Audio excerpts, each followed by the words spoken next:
This is problem 838. It's on page 314. For the gear train sketched in the given figures, compute the output speed and the direction of rotation of the output shaft if the input shaft rotates at 1750 RPM clockwise. And we're supposed to use figure 838, which is on the facing page on page 315. I'm going to copy it here for you. So gear A is the input gear. And this is where the 1750 RPM, clockwise comes in. That meshes with gear B, which is an idler gear, which then meshes with gear C. Now gear C is attached by a shaft to gear D, and gear D meshes with the output, which is gear E. Okay, now the number of teeth in A are 22. For B, it's 30. For C, it's 68. For D, it's 25. And for E, the number of teeth are 68. And so if we're going to calculate the output speed, we should probably calculate the train value. Now the train value is calculated based on the number of teeth in the driven gears divided by the number of teeth in the driving gears. So what does that mean? Well, notice that the first mesh is between A and B. Now A is a driving gear, so A belongs in the denominator. B is driven by A. So that would be number of teeth on B divided by number of teeth on A.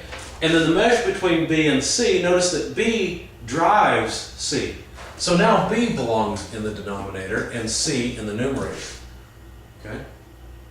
Now the train value continues with the next gear ratio, which is the gear ratio between D and E, because C is not driving D, C drives the shaft. When we talk about driving and driven gears, so that we can put it into our equation, we're just talking about the mesh points, where the gears drive one another, not through shafts.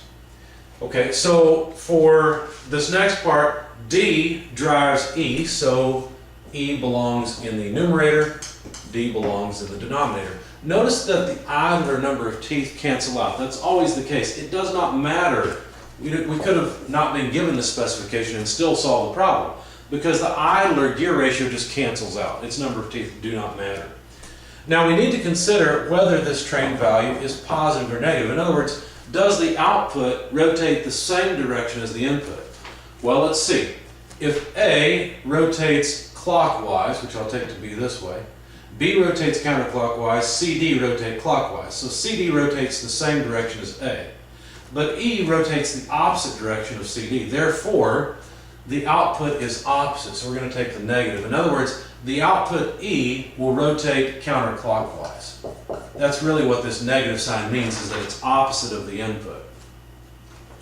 So let's see, this train value, if you plug in all the numbers, you get negative number of teeth in C, 68, times number of teeth in E. I'm sorry, it's also 68. There we go. Got confused for a moment. Number of teeth in A is 22. Number of teeth in D is 25. And so the train value comes out to negative 8.407 for the speed of the input over the speed of the output. Okay? So this is really an equality. These are not units. So if we want the speed of the output, all we have to do is take the speed of the input multiplied by divided by the train value. And so that's 1750 RPM divided by negative 8.407. And so basically what we get is 208 RPM counterclockwise. And there's the speed of the output shaft that gear E is attached to.